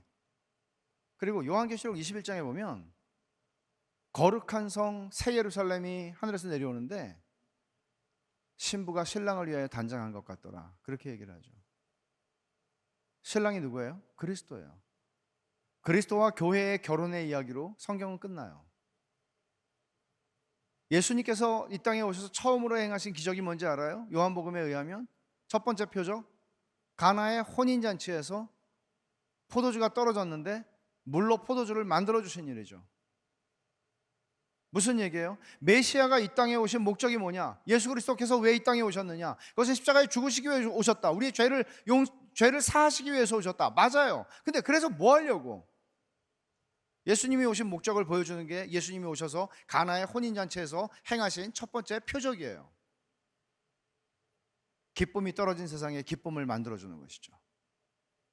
기쁨이 없는 세상에, 기쁨이 떨어져 버린 세상에, 결혼식은 기뻐야 되는 자리예요. 근데 기쁨이 없어요. 이게 우리가 살아가는 이 세상의 넌센스예요. 기뻐야 되는데 기쁨이 없어요. 예수님은 그 사라져버린 기쁨을 다시 회복시켜 주시기 위해서 이 땅에 오셔서 십자가에서 죽으시는 거라고 요한복음은 얘기를 하는 거예요. 기쁨을 주려고 오셨어요. 예수님은 언제 잃어버린 기쁨을, 아담과 하와가 범죄함으로 잃어버린 기쁨을 회복시켜 주시기 위해서. 그리고 그 이야기는 결혼 이야기로 끝나요. 성경은 결혼 잔치의 이야기로 끝나요.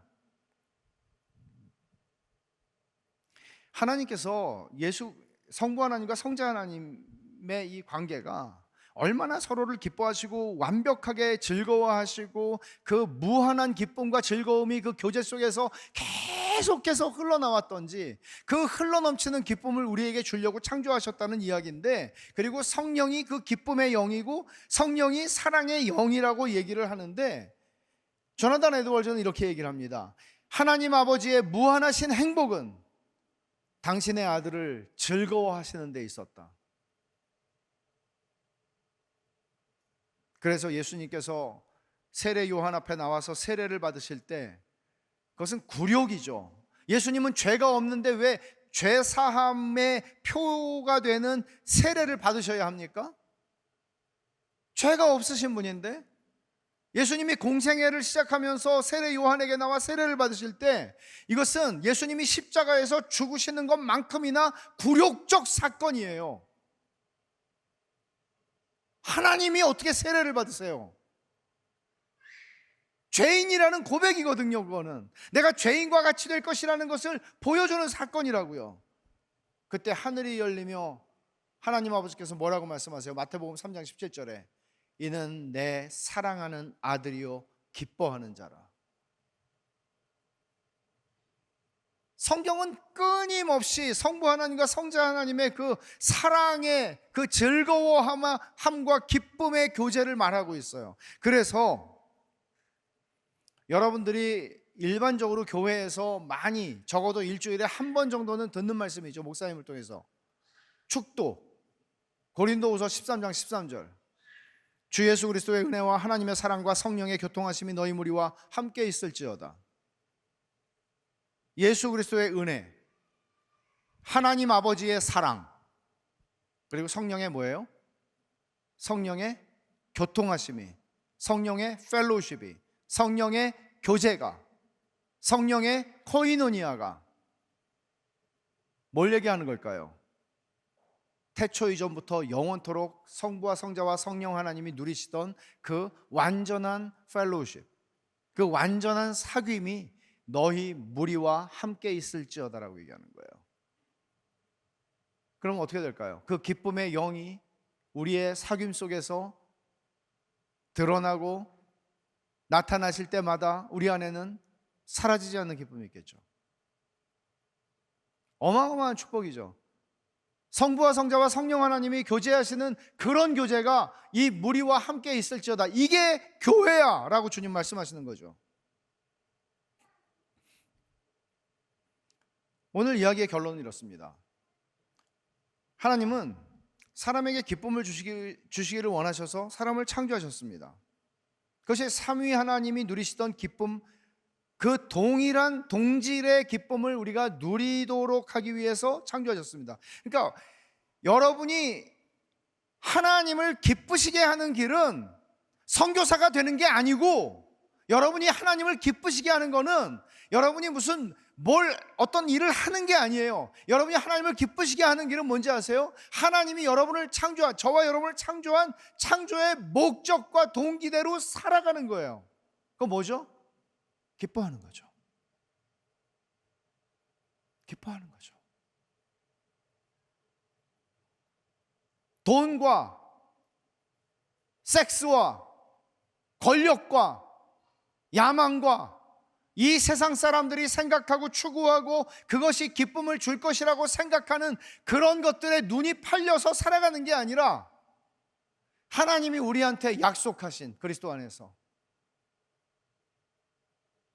결코 사라지지 않을 기쁨을 하나님 안에서 발견하는 것이죠. 그 기쁨으로 살아가는 것이 하나님을 영화롭게 할 수 있는 길입니다. 이런 의미에서 마틴 로이드 존스는 아까 제가 처음에 얘기한 대로 하나님은 우리를 그리스도인은 세상에서 가장 행복한 사람이고 기쁜 사람이라고 얘기하는 겁니다.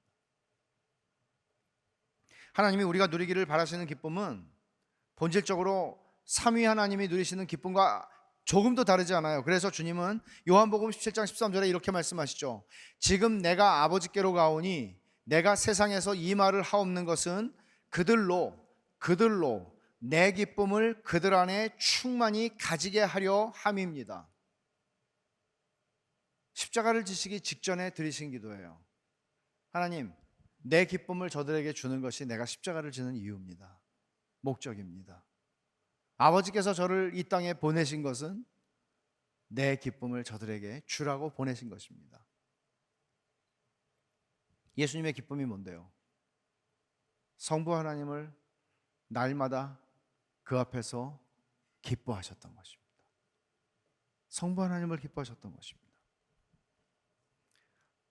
주님께서 기도하신 것은 아버지께서 아들을 기뻐하신 기쁨, 아들이 아버지를 기뻐하던 그 즐거움, 그것을 우리가 똑같이 누리게 하는 것, 이게 최상의 행복이고 최상의 기쁨이고 하나님이 우리한테 주고 싶어서 창조하신 그 창조의 동기라고 말하는 거예요.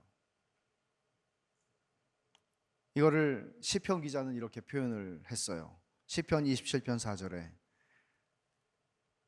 내가 여호와께 바라는 한 가지 일, 내가 여호와께 바라는 한 가지 일, 그것을 구하리니 곧 내가 내 평생에 여호와의 집에 살면서 여호와의 아름다움을 바라보며 그의 성전에서 사모하는 그것이라. 이 사람은 알았죠. 나는 내 인생을 내 삶을 살지 않고 나는 그냥 예배당 가서 살 거, 그런 얘기하는 거 아니에요. 하나님, 내가 바라는 거 한 가지가 있습니다. 그건 부자가 되는 것도 아니고 건물주가 되는 것도 아니고 그거는 뭐 결혼하는 것도 아니고, 하나님, 내가 바라는 거 한 가지가 있습니다. 뭐라 그래요? 내 평생에 여호와의 집에 살면서 여호와의 아름다움을 바라보고 사모하는 겁니다. 이 사람은 알았어요. 하나님의 아름다우심을 보고 기뻐하는 것, 이것보다 우리 영혼에 더 큰 기쁨은 존재하지 않는다. 하나님은 그렇게 우리에게 말씀하세요. 이것은 하나님의 말씀입니다.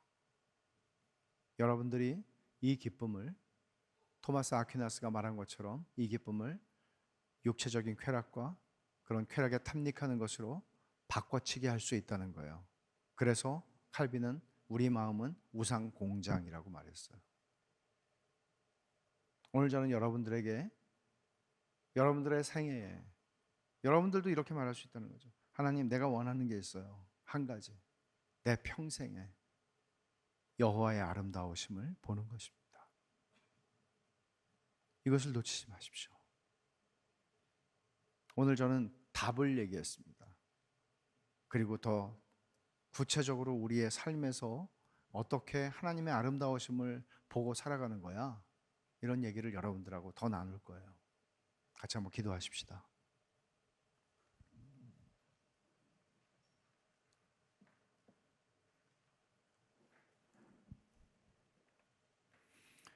저는 여러분들이 한 가지 기도 제목을 드리고 이제 내려가려고 그러는데, 오늘 말씀을 여러분들이 들으면서 최소한 여기까지 여러분들의 생각을 하나님께서 이끌어 주셨으면 좋겠다는 바람이 있습니다. 그거는 여러분 자신에게 갇혀서 살아가지 않아야 돼요. 세상에 나밖에 보지 못하고 나 외에는 아무것도 보이지 않는 그런 삶을 살아가는 사람들이 이 지구상에는 80억이고 그렇게 다 살아가요. 그런데 하나님께서 말씀하시는 거죠. 진짜 사라지지 않는 기쁨이 있어. 그건 내가 너에게 사라지지 않는 기쁨이야. 네가 너의 시선을 너 자신에게서 나를 향해서 돌릴 때 내 안에 기쁨이 시작되는 거야 라고 말씀을 하세요. 삼위 하나님께서 영원 속에서 누리시던 그 교제와 기쁨을 우리는 알 수가 없죠. 근데 제가 1999년에 하나님이 이렇게 크시고 무한하신 분이고 그 앞에서 내가 압도당하는 것 같고 나는 정말 먼지 같은 존재인데 그 하나님이 나를 아시고 그 하나님이 나를 사랑하신다는 것. 그러니까 다른 내 삶에 바뀌는 건 아무것도 없는데 그날 그렇게 하나님이 나의 기쁨이 되시는 것을 경험한 그 기쁨은 안 없어져요. 그래서 시편 기자처럼 말하는 거예요. 하나님, 저도 바라는 게 한 가지 있습니다. 그거는 뭐 좋은 목사가 되고 뭐 이런 거 아니고, 하나님, 제가 바라는 거 한 가지는 하나님의 집에서 하나님의 아름다우심을 보고 기뻐하고 싶습니다. 여러분의 인생에 무슨 일을 만나도 하나님이 여러분의 기쁨이 되는 건 절대로 사라지지 않습니다. 하나님께 포커스, 하나님을 더 알기를 원하는, 하나님의 아름다우심을 보고 싶다고. 이번에 수양회에 한 3, 4일, 4일, 5일 동안에 하나님께서 그런 은혜를, 하나님 내 인생에 비포 앤 애프터가 같을 수 없는 하나님, 그런 은혜를, 그렇게 하나님의 아름다우심을 제게 보여주시옵소서. 그렇게 기도하면 좋겠습니다. 우리 같이 한번 기도하십시다.